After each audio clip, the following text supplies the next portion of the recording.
That sharp, almost metallic thwip from the credit card reader often signals far more than simply a completed transaction.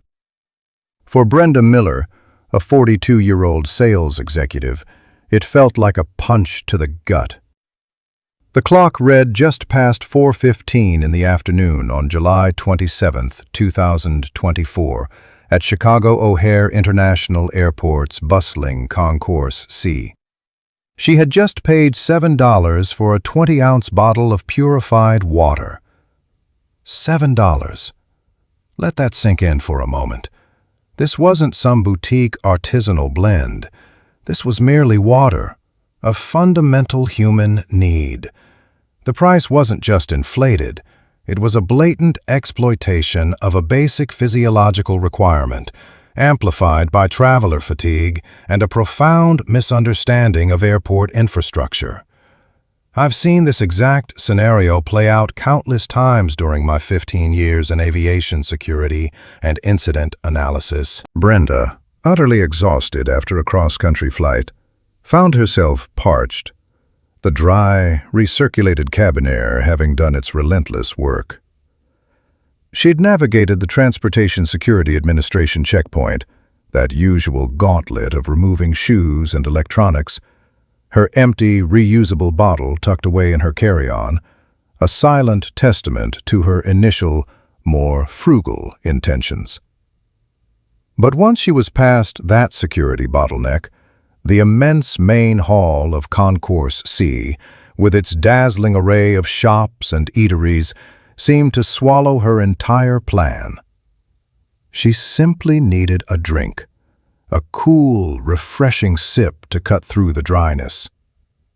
She recalled spotting a small, dimly lit kiosk nestled between a newsstand and a grab-and-go sandwich shop, definitely not a dedicated hydration dispensing unit, a term many travelers never even encounter. In that moment of overwhelming thirst and mental fatigue, she rationalized, "This is what they want. They want me to buy it here." And that, right there, encapsulates the core of the problem. It's a pervasive misconception that every post-security area in an airport is specifically designed to aggressively push retail sales, especially for necessities. While it's undeniably true that airport revenue strategies frequently position high-margin concessionaires in prime, high-traffic locations to maximize profitability, it is not a universal conspiracy crafted to deny you free water. What happened to Brenda, and what happens to countless other travelers every single day, is a potent combination of traveler exhaustion, a lack of awareness regarding the Aircraft Operators Security Directive (AOSD) regulations concerning liquids in carry-on baggage, and the often discreet placement of free amenities. The system, whether by deliberate design or simply by default, leverages the visual prominence of flashy retail vendors over the sometimes nearly invisible public infrastructure. Think about it for a moment. How many bright, inviting storefronts do you see versus how many small, often understated signs pointing to a water fountain or refill station? Her mistake wasn't in experiencing thirst. It was in failing to realize that the solution was readily available, simply not overtly advertised. What Brenda truly needed to do was locate a hydration dispensing unit, or an HDU. These aren't tucked away in some hidden chamber. They're typically situated near restrooms or within larger food court areas, often marked with less prominent signage than a Starbucks or a Hudson News. The airport environment, with its constant sensory overload and urgent tempo, is inherently disorienting. When you're running on fumes, your brain defaults to the path of least perceived resistance, the glaringly obvious, which is almost always the paid option. The real outcome for Brenda was a $7 depletion of her travel budget and a lingering irritation that soured the start of her connecting journey. Multiply that by millions of passengers, and you begin to grasp the sheer scale of this often unnoticed inefficiency. But this isn't a problem without a solution. In fact, the answer is remarkably simple and entirely within your control. To avoid falling victim to this all-too-common travel trap, I implore you, always carry a reusable, empty water bottle. That's step one, a non-negotiable requirement. Step two, and this is where conscious effort truly comes in, is to actively seek out those designated water refill stations after clearing the security checkpoint. Do not simply wander aimlessly hoping one appears. Take a brief moment, even if you're a little tired. Look for the signs. They might be subtle, but they are indeed there. Consult the airport map, either on a digital display or a physical one, if available. Most major airports, particularly here in the United States, are now mandated to provide these facilities, often as part of their sustainability initiatives or public health guidelines. These HDUs are typically free, reliable, and purpose-built to handle the rapid refilling of standard bottles. Those who truly understand the airport's layout, those who recognize the psychology of convenience versus necessity, and those who take just a few extra moments to locate available amenities are the ones who consistently avoid being held hostage by concession pricing. Never assume that convenience automatically translates into necessity, and never let immediate impulse override simple awareness. A little preparation and a keen eye can save you from that $7 gut punch, allowing you to hydrate smartly and travel with greater intelligence. The subtle, almost melodic chime of the public Wi-Fi access prompt at Dallas-Fort Worth International Airport, DFW, on October 10, 2024, barely registered with David Chen. He was a freelance software developer, a sharp young man of 29 years, and he knew this particular auditory cue for exactly what it was. The overture to the classic Wi-Fi trap. This familiar sound, designed to tempt weary travelers, held no sway over him. My experience tells me this moment is a precise decision point for countless passengers. They land, perhaps after a long flight, needing to connect, to communicate, to catch up. They spot the free 30 minutes offer and think, excellent, a brief reprieve. But what happens when 30 minutes simply isn't enough? For David, facing an 8-hour layover before his connecting flight to San Francisco, needing continuous internet for critical client work, 30 minutes felt like a cruel joke. This isn't just about saving a few dollars. It's about maintaining productivity, fulfilling professional obligations, and ultimately, not letting the system dictate your schedule or drain your wallet. Most major airports, especially here in the United States, deploy this tiered access strategy. They offer a basic, time-limited free service, then cleverly funnel users toward paid tiers. It's a brilliant revenue generator, capitalizing on our immediate need for connectivity. It plays on our assumption that convenience must come at a cost, that there's no way around it. But that's precisely where knowledge, real, actionable knowledge, becomes your most formidable tool. Would you simply hand over your credit card details at the 31-minute mark? Or would you know there are alternatives? David, a meticulous planner, had already done his homework days before his trip. He understood the economics of airport connectivity. He knew that while the general airport Wi-Fi might be restrictive, airlines often operated their own network access control, or NAC, systems within their dedicated lounge spaces, and even extending to their immediate gate areas. These systems are distinctly separate, They're designed to serve specific airline passengers, often with different terms of service or, crucially, entirely complimentary access. This isn't some secret handshake. It's a fundamental reality of airport IT infrastructure. His strategy wasn't left to chance. He knew his specific airline, United Airlines, frequently provided extended free Wi-Fi in their lounges, and sometimes the signal strength from those proprietary networks spilled into nearby public areas. This wasn't a guarantee, mind you, but it was a calculated possibility. He also understood that the broader Global Distribution System, or GDS, which airlines and travel agents use globally, sometimes held subtle clues within its data streams, hinting at specific connectivity benefits or partner networks accessible to loyalty program members. While GDS itself doesn't hand out Wi-Fi passwords, understanding its data flows can profoundly inform your approach to an airline's digital offerings. The moment of truth arrived as he settled into a gate area chair near gate B28, the steady hum of a distant jet engine a low thrum against the terminal's muted chatter. He didn't rush to connect to the flashing DFW free Wi-Fi prompt.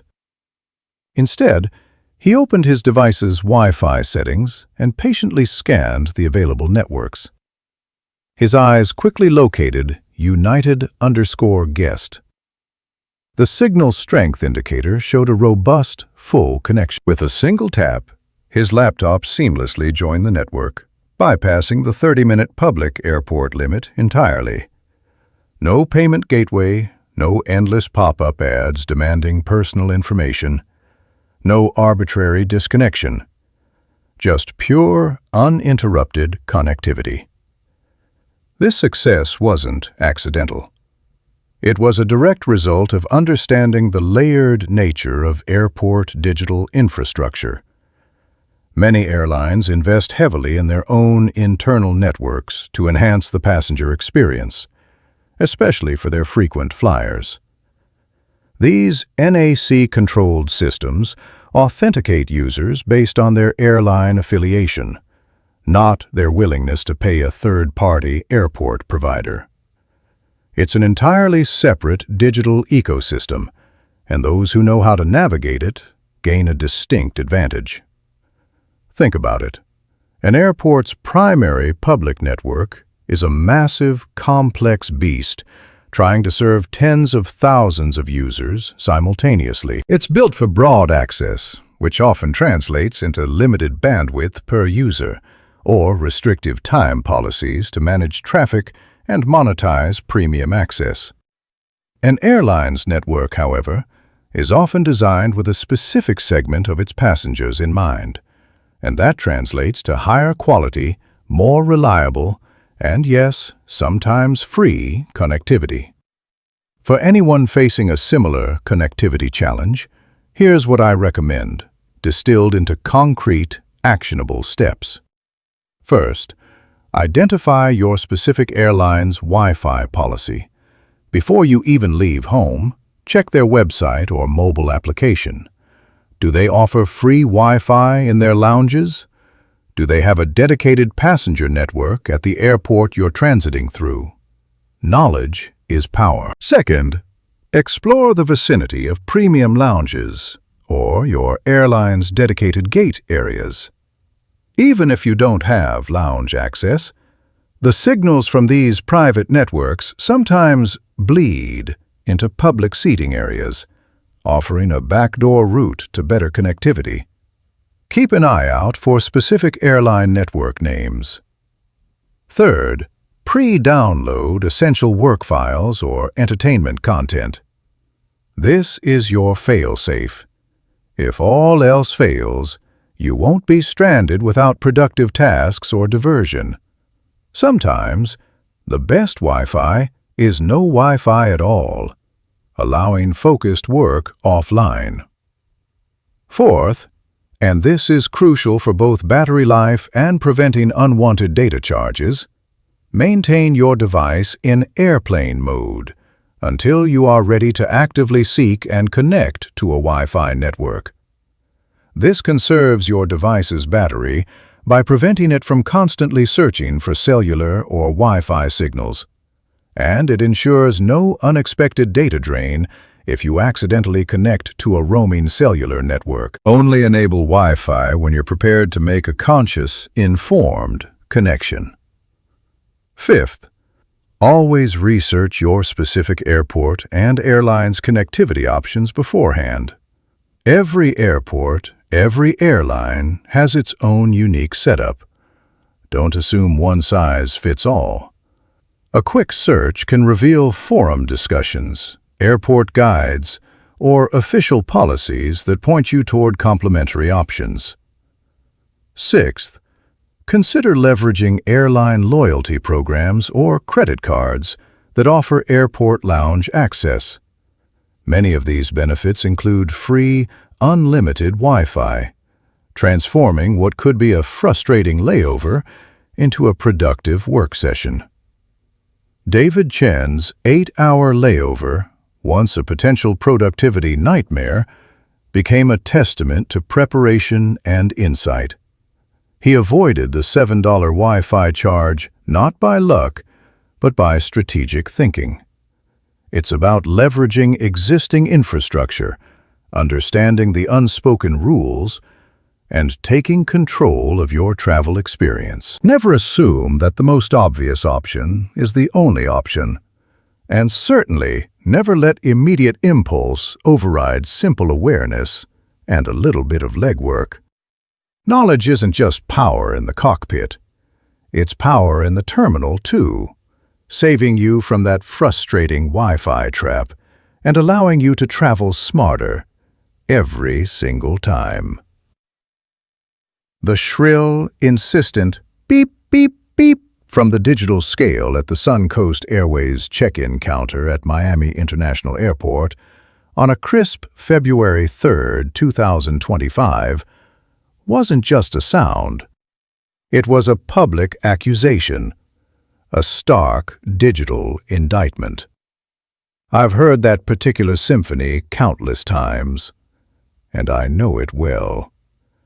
It's the distinct auditory signal of a traveler's meticulously constructed plans, or, more accurately, their unfounded assumptions, crashing head-on into immutable aviation regulations. Gary Patterson, a 57-year-old antique dealer, stood by, watching his suitcase with that familiar dread I've seen plastered across thousands of faces. The bright red numbers on the display practically screamed, 62.5 pounds. Gary's heart, I could practically feel it sinking into his stomach from where I was observing. He knew, vaguely, that his airline, Suncoast Airways, typically maintained a 50-pound limit for checked luggage. What he'd failed to account for, what so many failed to truly grasp, was the sheer density of the small, valuable acquisitions he'd painstakingly packed from his sourcing trip. He'd packed diligently, he would later tell me, meticulously arranging each antique, each fragile piece. Yet the weight had crept up, silently and relentlessly. He was relying on a hazy recollection of a past flight, perhaps 5 or even 10 years prior, where a sympathetic agent had granted him leniency, waving off a few extra pounds with a smile and a shrug. That, my friends, was his first critical error, relying on outdated anecdotal evidence over hard, published policy. This oversight created an immediate, concrete problem: a hefty $150 overweight baggage fee. This wasn't some optional charge. It was a non-negotiable consequence. Gary's mistake, from my perspective, was twofold. He hadn't verified the precise weight limits for his specific fare class and destination. And perhaps more importantly, he hadn't weighed his bag before arriving at the airport. I've often wondered, Doesn't every seasoned traveler own a bathroom scale? Or better yet, a dedicated luggage scale? Apparently not. Here's the reality many travelers don't grasp. Airlines, like any modern enterprise, operate on an ancillary revenue optimization (ARO) model. Overweight baggage isn't just a nuisance, it's a significant profit center. These fees are not discretionary. The passenger service agent, PSA, standing behind that counter, the one you might hope will show mercy, is bound by strict, non-negotiable guidelines. Their computer system simply will not allow them to override the fee without specific managerial approval, which is rarely granted for simple overweight cases. They are following their conditions of carriage, COC, a legally binding contract you implicitly agree to when you purchase your ticket. Did you read it? Of course not. Few do. But those documents explicitly detail baggage allowances and the penalties for exceeding them. The outcome for Gary was exactly what you'd expect: a $150 charge and an incredibly frantic, deeply embarrassing repacking session right there at the counter. Picture it: an entire line of impatient travelers stretching behind him, their collective sighs almost audible, the subtle hum of the baggage conveyor belts providing a relentless soundtrack to his discomfort as he frantically sifted through personal items, shirts, shoes, toiletries, trying to reduce those precious, expensive pounds. It's a scene played out thousands of times every day in airports across the nation. So, what should Gary have done differently? What can you do to avoid this exact scenario? First, and most fundamentally, consult your airline's official website or mobile application well in advance of your travel date. Look for the current baggage policies, including precise weight and dimension restrictions for your specific fare class and destination. These rules can vary wildly between international and domestic flights, or even between different tiers of economy fares. A little research, just 5 minutes, can save you $150 or more. Second, if you anticipate exceeding the standard allowance, purchase any required extra allowance online before you even leave for the airport. This is almost universally cheaper than paying the fee at the check-in counter. Often, the prepaid online rate can be a third or even half of the airport penalty. It's a stark financial incentive to plan ahead. Third, invest in a portable luggage scale. They are inexpensive, readily available, and incredibly accurate. Weigh your bag at home before you even step foot out the door. Don't eyeball it, don't guess. The scale doesn't lie, and it doesn't care about your past experiences. Always assume the maximum allowance is the absolute ceiling, not a mere suggestion. It's far better to be a few pounds under than an ounce over. Finally, understand that baggage limits aren't merely about revenue.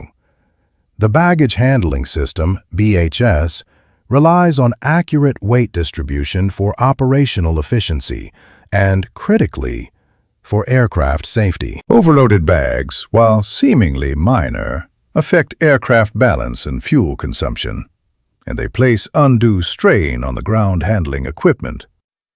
Knowledge isn't just power in the cockpit, or in securing free Wi-Fi, as we discussed last time. It's crucial power at the check-in counter, too. It saves you from those frustrating, avoidable fees and ensures a smoother, safer journey for everyone involved. Travel smarter. Be prepared. It's that simple. An 8-hour layover. For most travelers, that phrase conjures the same visceral dread reserved for a root canal, painting a bleak canvas of plastic chairs and exorbitant coffee. It's written off as dead time, a monotonous expanse stretching between two flights. But I tell you, it doesn't have to be. Not if you learn to decipher the airport's secret language, the hidden opportunities woven into its very operational fabric. I can point to a compelling illustration from June 18, 2025, at Seattle-Tacoma International Airport, known universally as SEA. Sarah and Tom Davies, a sharp, forward-thinking couple in their 30s from Portland, Maine, found themselves in just such a predicament. Their connecting flight to Honolulu was a full 8 hours away. For many, those 8 hours would evaporate into endless social media feeds, aimless strolls past duty-free, or a fitful nap at the gate. But Sarah and Tom approached it differently.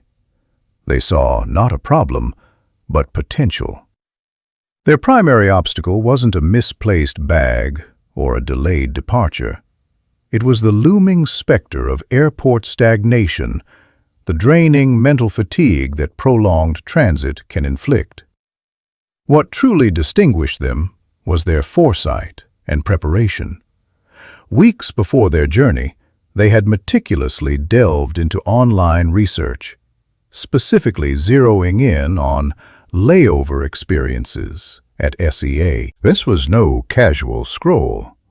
It was a targeted investigation, a deliberate effort to leverage what most passengers resign themselves to as wasted time.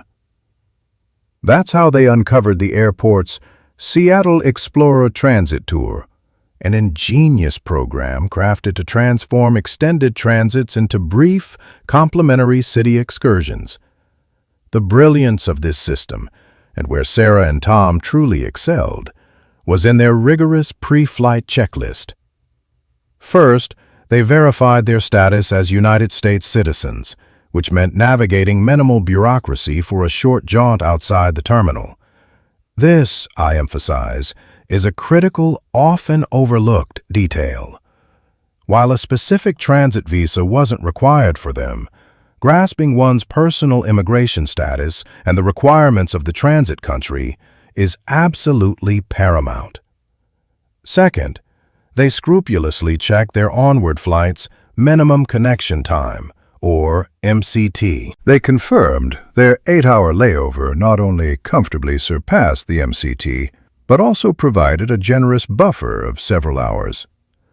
This level of foresight is absolutely critical, accounting for unexpected snags that can arise from immigration, customs processing, or even just city traffic on the return to the airport. They understood that cutting corners is a surefire recipe for disaster, and they held immense respect for the precise planning that aviation operations demand. The moment of truth arrived as they approached the Terminal Information Services desk. Its bright blue signage stood out, drawing the eye like a welcoming beacon. This isn't merely a counter for directions. It's a vital nexus of airport customer service professionals meticulously trained in passenger experience enhancement. Sarah presented their boarding passes for the Honolulu flight and their passports. The staff member, a composed woman in her late 20s, greeted them with an authentic smile and swiftly confirmed their eligibility for the tour. A few practiced taps on her keyboard, a quick printout, and they were seamlessly booked onto the very next available tour bus. There was no trace of hesitation, no hint of confusion, just smooth, efficient execution, a powerful testament to the robust training these airport personnel routinely receive. The distinct rustle of the printer dispensing their tour confirmation provided a small, satisfying punctuation mark to their proactive planning. Just 2 hours later, instead of navigating the labyrinth of crowded concourses, they were standing, wide-eyed, admiring the iconic Space Needle, its futuristic spire piercing the crisp Pacific Northwest sky. They meandered through the vibrant energy of Pike Place Market, the kaleidoscope of sights, sounds, and aromas, a stark, refreshing contrast to the often sterile airport environment. They savored the unique pulse of a dynamic city, even if only for a few precious hours. This seamless, enriching experience was far from accidental. It materialized because SEA, like a select few other visionary international hubs, actively champions these transit services as an integral component of a broader passenger experience enhancement strategy. These tours are not some haphazard jaunts. They are meticulously orchestrated to align with customs and border protection processing times, guaranteeing passengers return to the terminal with abundant time for rescreening and to reach their gates comfortably before their onward flights. It's a masterfully tuned logistical ballet, harmonizing passenger movement between the city and the airport without ever compromising the rigid demands of flight schedules or critical security protocols. This intelligent system is expressly designed to reward the well-prepared, to offer a genuine escape valve for those otherwise stagnant waits. The Davies success story stands as a powerful testament to the profound value of proactive research and, most critically, to the wisdom of trusting official airport channels. They didn't fall prey to dubious internet forums or outdated blog posts.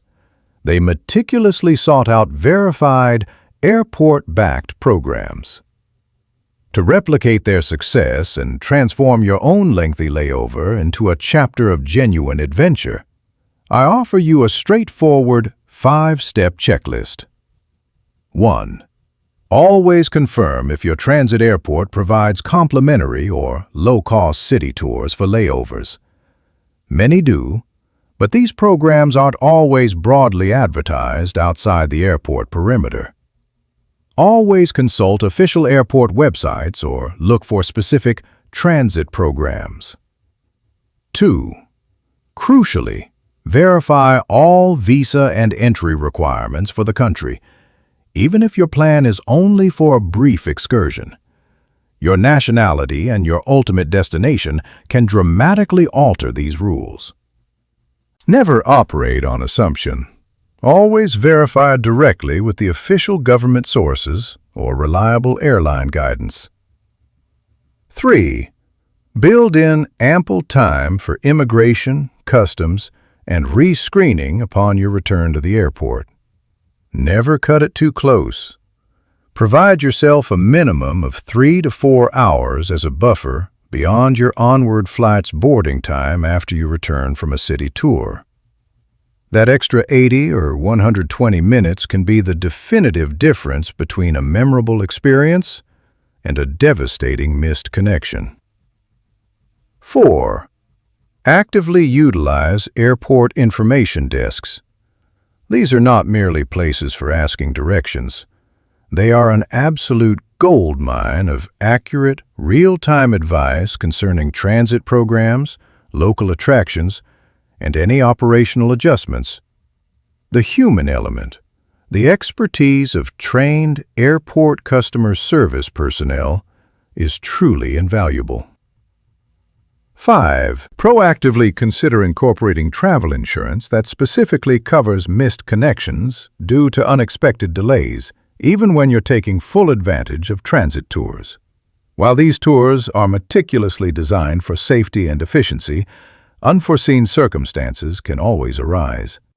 An informed traveler transforms downtime into genuine discovery. Do not allow a layover to be merely a waiting game. Equip yourself with knowledge, meticulously plan ahead, and transform what others dread into a fulfilling, vibrant chapter of your personal journey. I assure you, it is truly that simple to profoundly elevate your travel experience.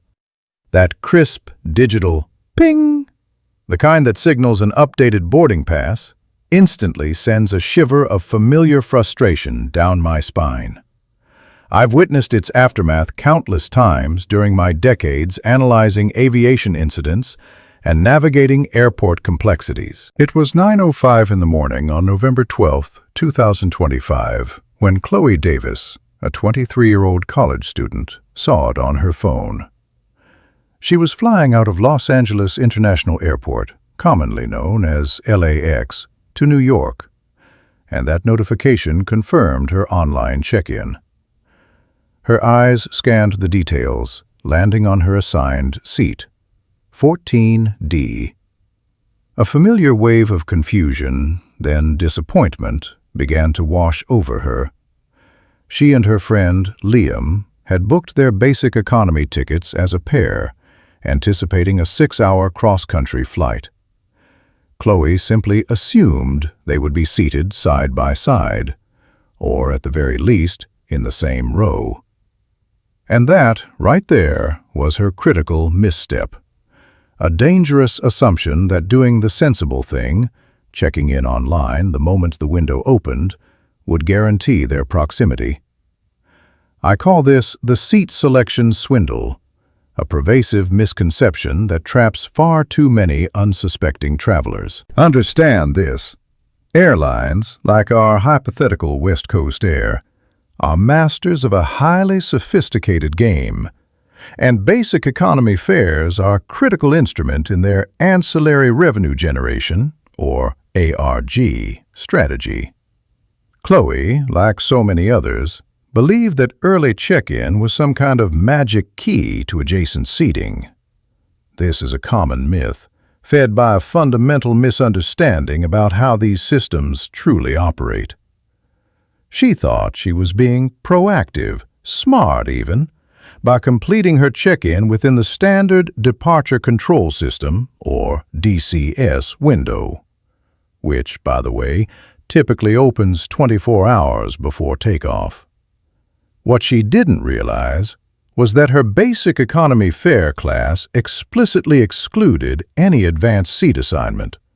It's often right there, buried deep in the fine print, practically daring you to overlook it. This particular fare tier is meticulously designed to nudge passengers towards a paid selection, either during the initial booking process or, crucially, at the check-in counter, when the stark reality of separation suddenly looms. The airline's sophisticated revenue management system, or RMS, is ceaselessly at work, optimizing every single seat for maximum profit. This isn't simply about filling every seat. It's about monetizing every single upgrade and convenience available. The RMS strategically orchestrates seat assignments to maximize those paid upgrades.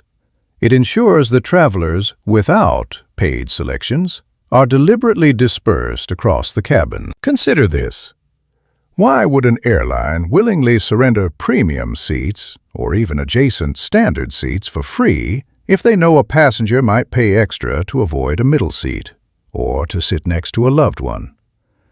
They often leave middle seats open, not out of some sudden surge of generosity, but as calculated leverage, a last-minute incentive for passengers to pay to sit together.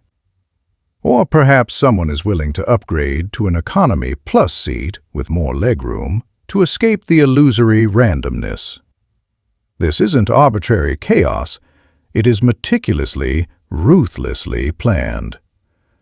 So, despite Chloe's diligent check-in exactly 24 hours before departure, her basic economy fare class meant she was entirely at the mercy of this intricately calibrated system.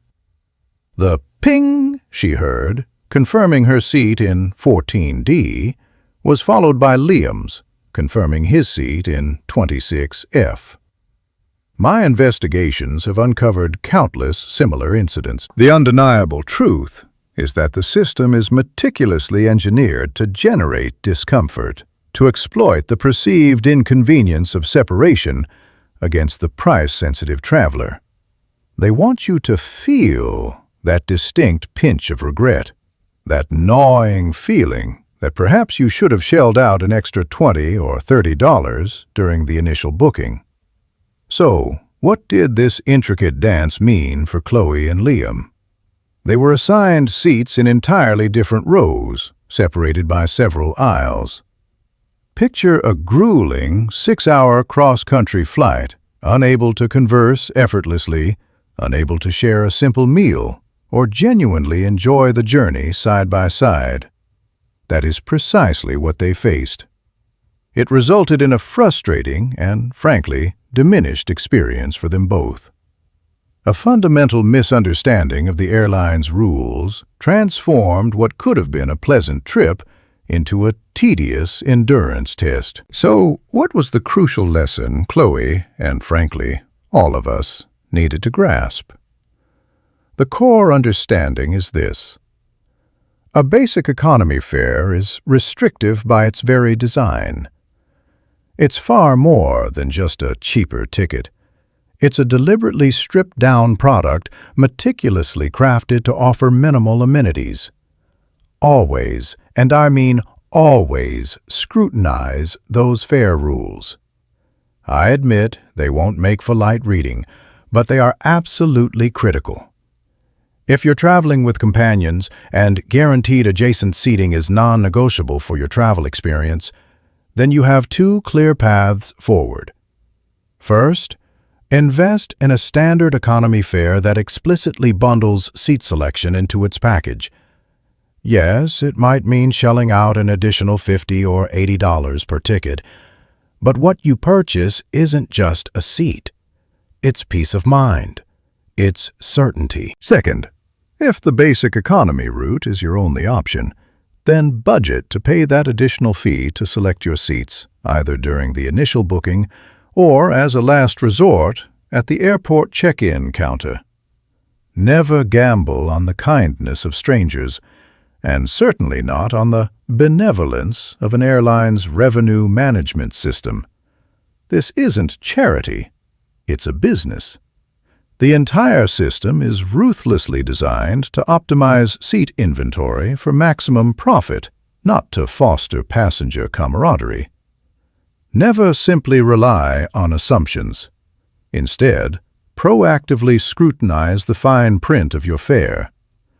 Ignorance in this high-stakes arena is absolutely not bliss. It's a guaranteed, frustrating path to disappointment. Understanding these subtle yet profoundly powerful rules is the definitive difference between falling victim to the system and becoming a savvy traveler who consistently masters it.